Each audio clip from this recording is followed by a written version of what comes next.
Welcome back, guys. So I gotta tell you a story. I was trying to do a little ollie on my skateboard this morning. Yes, I used to be a skater and I fell in my studio on my butt. I haven't skateboarded in a long time. Let's just be honest. I'm a good hairdresser. Skateboarder, mediocre. That's why today, I'm not gonna show you how to ollie. I'm gonna show you how to do a remix of a curtain fringe. Stay tuned, it's coming right up.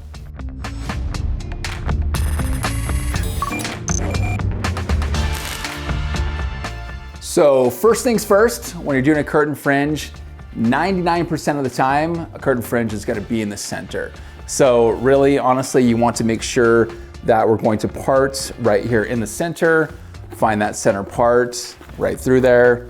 So I'm gonna go ahead and part off this fringe. If you wanna learn how to part this off, I'm gonna go ahead and click over to my other curtain fringe video right there. Go be sure and check that out, and I'll show you kind of how to part this off.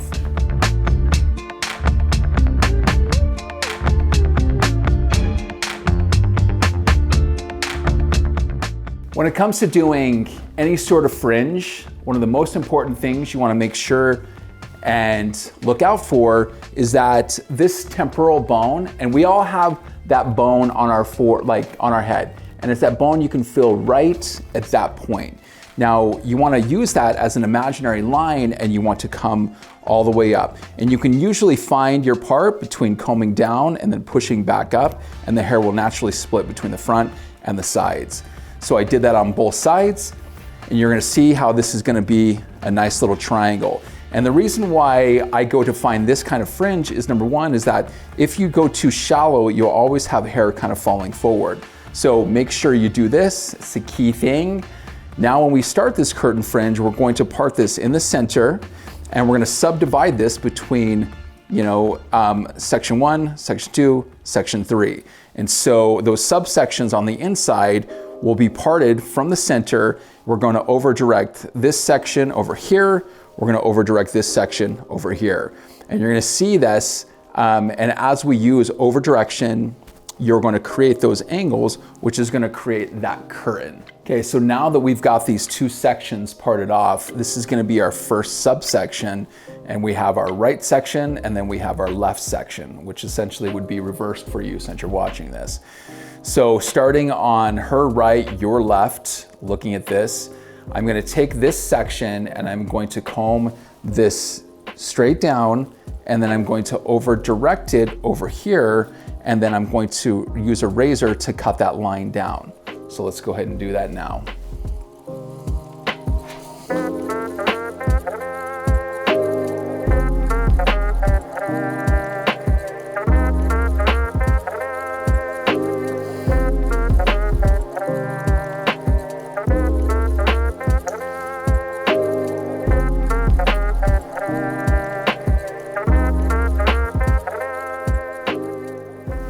Now we're gonna do the opposite side. We're gonna take this section, we're gonna take a little bit of my guide from the previous section.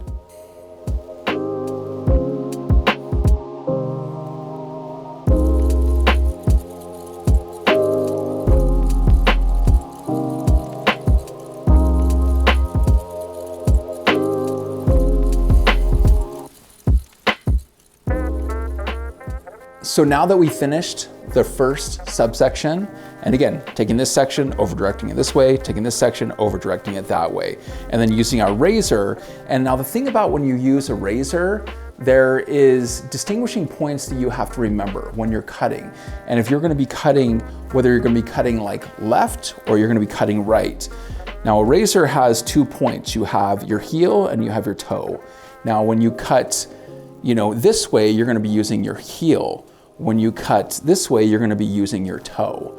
So keep that in mind. Little quick tip for you. If you're gonna be using a razor, you don't have to use a straight blade like this. You can use a feather razor, whatever's very, very convenient for you.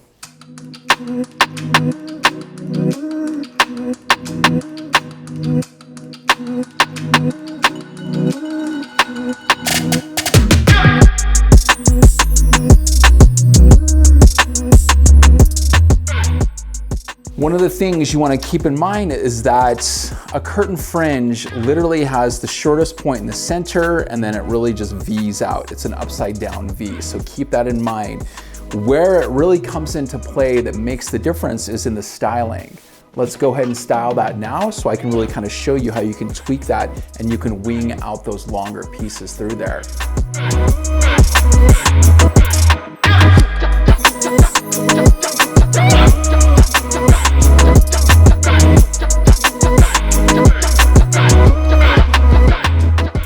One of the things I really want to kind of show you guys is going to take your styling from, you know, this level up to that level, is that the tools that you use, right? You can see that I'm actually using a fine teeth of a comb right here.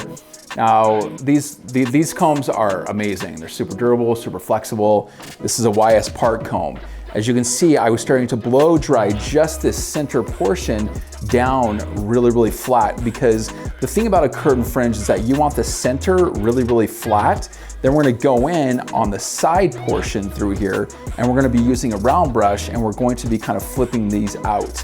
So it really has kind of like this roll out here kind of thing, but we need to make sure that this center portion comes down, because this is where this is gonna start to really like come into play. So you're gonna see me add another tool that is gonna tweak that right now.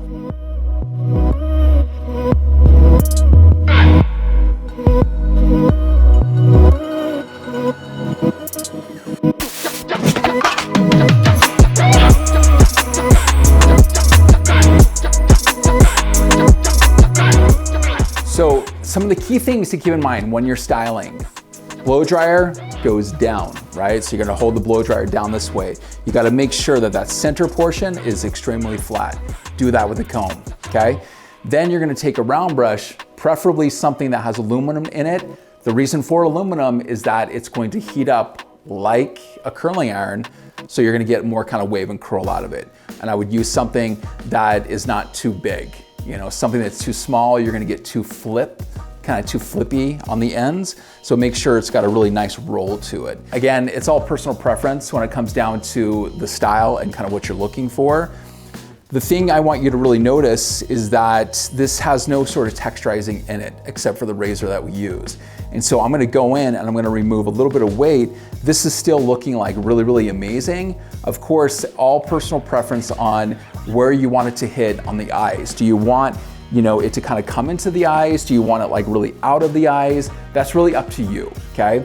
So at the end of the day, I'm gonna go in, I'm gonna remove a little bit of this weight, and then I'm gonna show you how to go in and style this so you can really kind of get those, like those flippy ends, and have it to where it kind of wings out a little bit, almost like a curtain, right? So let's do that now.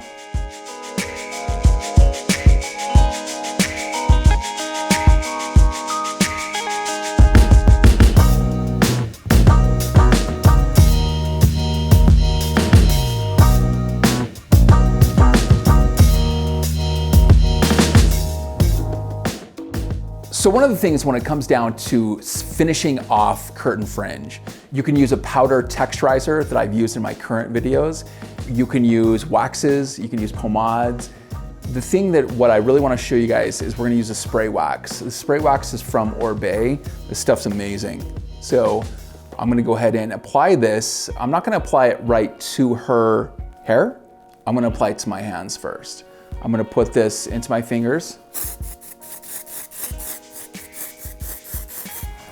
And I'm gonna go ahead and emulsify that around because I want to get it onto both of my hands, right through there.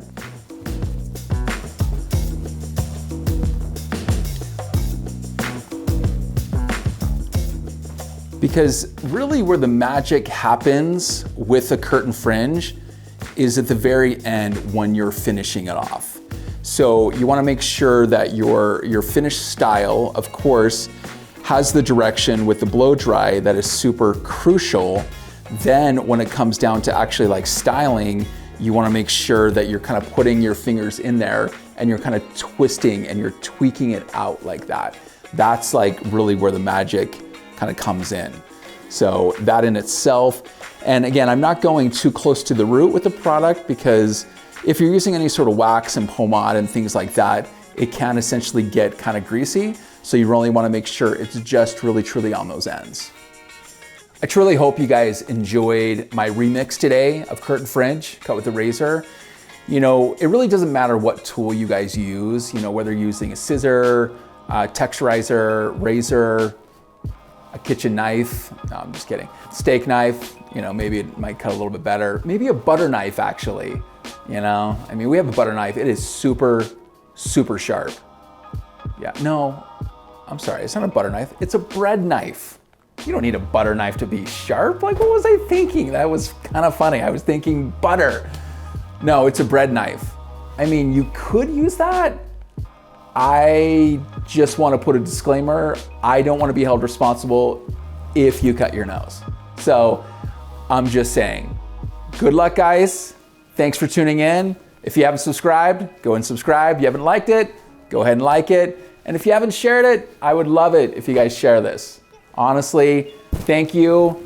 I'll see you guys in the next video.